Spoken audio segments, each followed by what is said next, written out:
Hi everyone, welcome back to another video from Wake&Tech. Today in this episode we will be learning how to download and install the Zara application on your iOS device. So without waiting for much of a time, let's get started.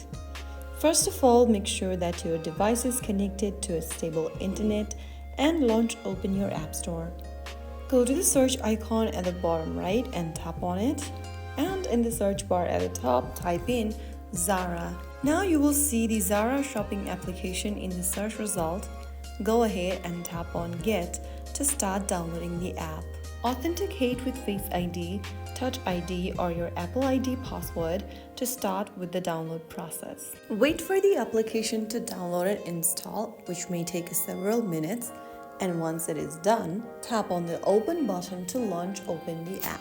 And there you have successfully downloaded and installed the Zara application on your device. Allow necessary permissions such as location, access, and notifications.